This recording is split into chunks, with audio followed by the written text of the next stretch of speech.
Hi mga palangga! Welcome back to another vlog. Maraming salamat pala sa mga nanood ng ating previous video about yung attempt ko in getting BPI visa signature. So sobrang na-appreciate ko yung mga nag-comment, nagbigay ng advice, suggestion, and also recommendation. So sobrang na-appreciate ko yung mga palangga.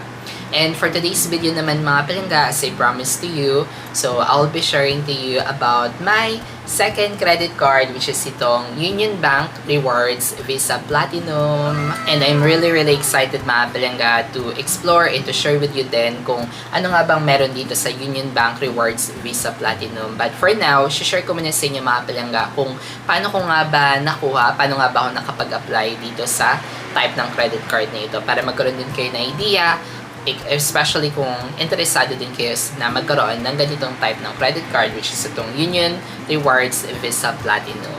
Pero bago natin pag-usapan mga palangga about this Union Bank Rewards Visa Platinum, share ko muna sa inyo mga palangga yung naging first credit card ko, which is itong BPI Amar Cashback Credit Card. For me, sobrang happy talaga ako na ito yung naging first credit card ko kasi dito ako nag-start matuto kung paano nga ba mag-work yung credit card.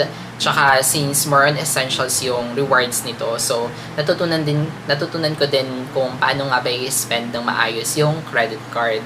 At dahil alam ko na kung paano nag-work yung credit card, so I guess confident na ako to explore other types of credit cards na din.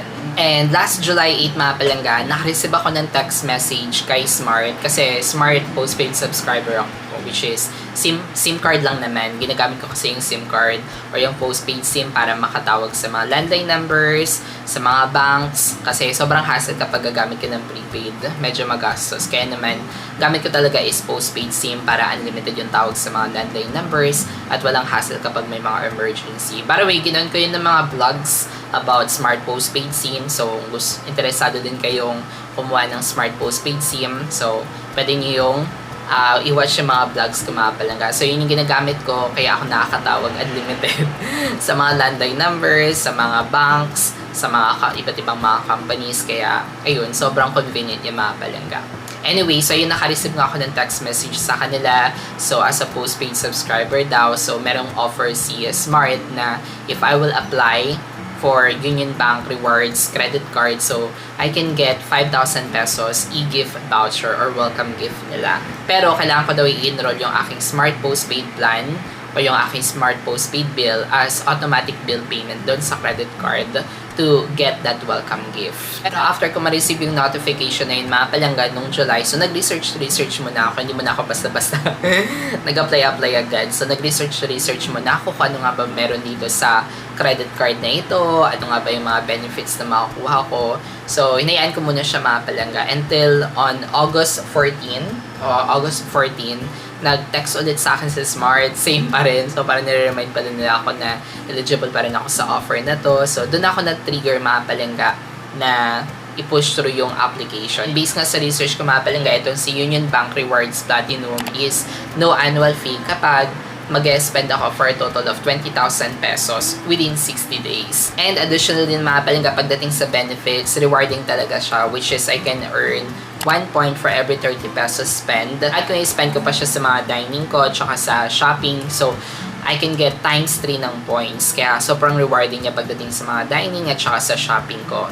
So, doon din rin ako mag-trigger na i-go through yung application since no annual fee na rin naman siya at saka maging rewarding din yung iba kong mga purchases or iba kong mga spending at also yung mga small purchases ko.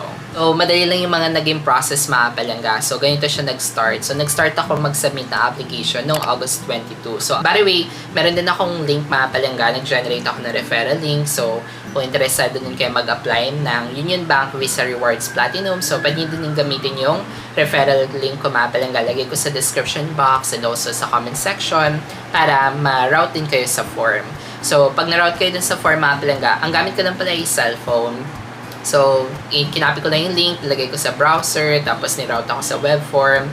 Tapos nagtanong lang doon ng mga questions kung meron akong credit card before. So, yes or no lang naman yun. Tapos yung mga details. Tapos hiningan lang ako ng valid ID. One valid ID. Tapos selfie. And then that's it. Nasubmit ko na yung aking mga information. And then yung application na din. And sobrang bilis lang mga palangga. Like, wala pa mga 5 minutes. Natapos ko na agad yung form o di kaya yung pagsisubmit ng application form. And after submission mga palangga, so on August 26, which is 3 business days after nung pag-submit ko ng application. So, nakareceive ako ng call from a Union Bank Customer Care. So, ginawa nila mga palangga, kinonfirm lang nila yung mga application ko, yung application ko mismo, kung ako nga ba talaga yung nagsubmit ng application, tsaka binerify niya rin yung mga details na in-enter ko doon sa application form. So, ayun, binerify niya naman yung mga details. Medyo hesitant din ako that time kasi nga, ano lang siya, parang regular phone number lang siya, hindi siya yung landline number, kaya inisip ko baka scam to. Pero dahil alam niya mga palangga lahat ng mga na-enter ko, tsaka ayun, ano naman kutob na original, tsaka legit naman siya. So, ayun, kinonfirm ko na yung mga details na ako yung nag-apply. Tsaka tinanong ko rin naman siya kung ano yung mga process ng Union Bank. And then, he was able to answer confidently naman. And on August 28, mga palangga, which is 2 days after nung call confirmation na yun or call verification, so nakareceive ako ng email at saka text message kay Union Bank na approve na daw yung aking application.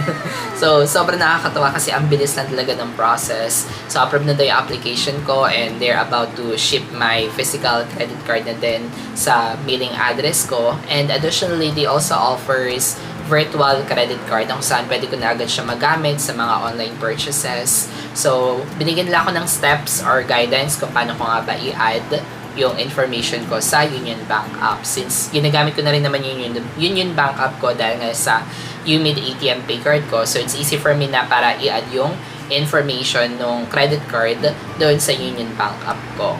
And on August 30 mga palangga, which is another 2 days after kong ma-receive ng confirmation na approve yung aking application, naka-receive naman ako ng notification na on the way na daw or on its way na daw yung aking physical credit card and it will be delivered by Air 21. And nakakatawa lang din mga palangga kasi nag-send na rin sila or nag-provide na rin sila ng link na kung saan pwede kong matrack yung status kung nasa na nga ba yung credit card ko. So, ayun, sobrang smooth lang talaga nung naging process. At kinabukasan lang nun mga palangga, which is August 31. So, na-deliver na rin nila yung aking Union Bank Rewards Visa Platinum Credit Card. Sobrang bilis lang talaga mga palangga. So, tiyatrack ko din yung yung link na binigay nila sa akin. Kaya doon ko din nalaman kung kailan nga ba madi-deliver. So, kinabukasan na i-deliver na agad siya. Siguro dahil within metro lang ako.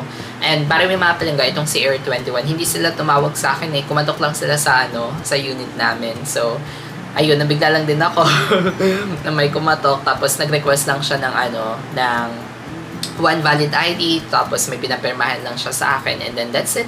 Binigay niya na sa akin yung mail, which is doon nakalagay yung ating Union Bank Rewards Visa Platinum Credit Card. So, ganun lang kabilis mga palangga na nakuha ko itong Union Rewards Visa Platinum. So, akalain mo yun from August 22, na kung saan kakasubmit ko lang ng application, until August 31, which I received this physical credit card and also activated it. So, umabot lang siya ng mga 10 days, di ba, yung process. So, sobrang smooth, walang hassle, tsaka walang back and forth pang pabalik-balik kay Union Bank. Kinonfirm na nila yung mga details na provide ko. And then, that's it.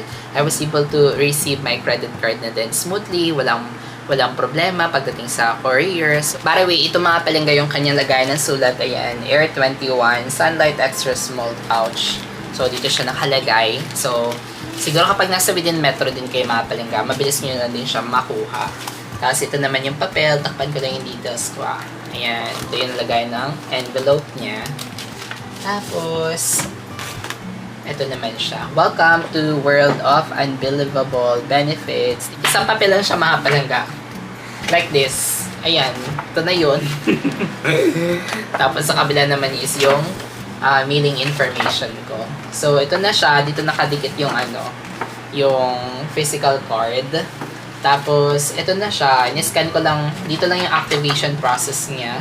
Niscan ko lang yung QR code or dumiretso na rin ako dun sa app. Tsaka, nilagay ko na lang yung information doon. And then, that's it. Sobrang bilis na activation niya mga palangga. Wala nang waiting time kineso. Kasi dun sa mga types ng credit card, especially yung yung BPI credit card ko, mga 24 hours pa ako nagantay bago makomplete yung activation. Pero, ito mga palangga, like, ka-enter ko na ng information doon, and then that's it, activated na agad yung card. Dito mga palangga, sa papel na to, dito din naka-indicate kung magkano nga ba yung credit limit na binigay nila sa akin. Pero nakita ko na rin naman siya nung inactivate ko yung e-credit card ko, yung virtual credit card. E-credit card. Nasanay kay BPI. So, inactivate ko yung virtual credit card ko sa Union Bank. So, doon ko na rin nakita ko magkano yung credit limit na binigay nila sa akin. At yung starting credit limit ko nga mga palangga is 35,000 pesos. So, same din ito yung starting credit limit ko nung nakuha ko yung first credit card ko kay BPI. Itong BPI Mar Cashback Credit Card. So, 35,000 pesos din yung starting credit limit ko doon. Which is, okay lang sa akin mga palangga. Hindi naman ako naghahangad ng mataas na credit limit. Gusto ko lang naman kasi talaga is magkaroon ng other types of credit card para magamit ko sa ibang mga spending, especially sa mga small purchases ko din. So, carry na yun sa akin. Tapos, yung cash advance niya naman is 17,500. So, I guess, half siya nung credit limit, yung cash na pwede kong ma-cash advance. And then, yung statement date ko naman mga palangga is every 15th of the month. So, dito din nakalagay. So, kung nalilito kayo mga palangga, kailan nyo babayaran yung inyong credit card. So, always remember kung ano nga ba yung statement date nyo. So, that means, ito yung close date ng billing cycle ko. At dito ma-generate yung bill ko, and then pwede ko na ma-check dun sa bill kung magkano nga ba yung mga total na nagamit ko, yung mga usages ko, at saka yung due date. Para na-receive ko na yung first bill niya mga palangga kasi it's already September. At sa napapansin ko, it looks like it's after 15 days yung kanyang due date, which is every end of the month kasi yung nakalagay dun sa SOA ko. So, I guess 15 days after statement date, yung due date ng Union Bank credit card. I guess it's a good decision to take advantage this Union Rewards Visa Platinum credit card kasi nga dahil no annual fee na rin naman siya mga palangga. So, after ko ma-spend yung 20,000 pesos na required nila para maging no annual fee for life. So, I guess that's it. Hindi na ako magpo-force pa na mag-spend. It's up to me kung gagamitin ko pa siya or hindi. At saka less worry na rin saan mga palangga. Hindi ko naiisipin pa yung mga annual fee. Hindi kaya mga membership fee, diba? So, less worry na rin siya sa akin. Hindi na ako tatawag pa sa kanila para magpawid ng annual fee. So, ayun, I guess it's a good decision na rin to take advantage of the credit cards na walang annual fee. And I'm so really happy din mga palangga kasi meron na akong mga alternative payment methods. So, meron na akong credit card para sa mga essentials ko, which I can get cashbacks sa mga groceries, at saka utility bills payment. Madami akong vlogs about this BPM or cashback credit card. So, if you're also interested or if you want to learn more about this type of credit card, so you may also consider yung mga previous videos natin about this BPM or cashback credit card. So, aside from this, I'm so happy na rin kasi meron na akong additional credit card naman na magagamit ko naman especially sa other spending ko like dining, shopping, and also sa mga small purchases ko. So, kapag feel ko hindi maging rewarding yung spending ko pagdating sa PPMR cashback, so I can use now other types of credit card which is itong Union Bank Rewards Visa Platinum ko. And again, kung interesado din kayo mga palangga to get this credit card, this Union Rewards Visa Platinum, so lagay ko yung referral link ko mga palangga. You will consider using my link para makapagsubmit din kayo ninyong application form. At sa iba natin mga palangga dyan na meron na nitong Union Rewards Visa Platinum Credit Card, share nyo naman mga palangga sa comment section kung ano nga ba yung mga positive experiences nyo na naranasan nyo, of course, of using this card, at saka paano nyo natitake advantage pa itong Union Rewards Visa Platinum Credit Card. Sa mga incoming videos din natin mga palangga, I will create more vlogs about this Union Rewards Visa Platinum. So we will dig deeper especially sa mga benefits and how this credit card works, and also sa bills and payments, paano nga ba mag-check na bill, how to make a payment dito. So ayun, pag-aaralan din natin yung mga palangga. Pag-aaralan! And also, update ko rin kayo mga palangga doon sa no annual fee. So, we'll find out kung makaka-receive nga ba, kung legit nga ba yung no annual fee niya. And also na rin yung promise sa akin is Smart na welcome gift nila. So, update ko din kayo mga palangga sa mga incoming videos natin, incoming vlogs, and kung ano nga ba yung mga magiging experience ko dito sa Union Bank Rewards Visa Platinum. Nga ba yung mga positive experience natin, o ano man yung mga negative nating ma-experience. So, we'll be creating more vlogs about this type of credit card. So that's it for na mga palangga. I hope you'll find this a helpful video. If yes, please give this video a thumbs up para naman ma-recommend ng YouTube algorithm sa iba natin mga palangga.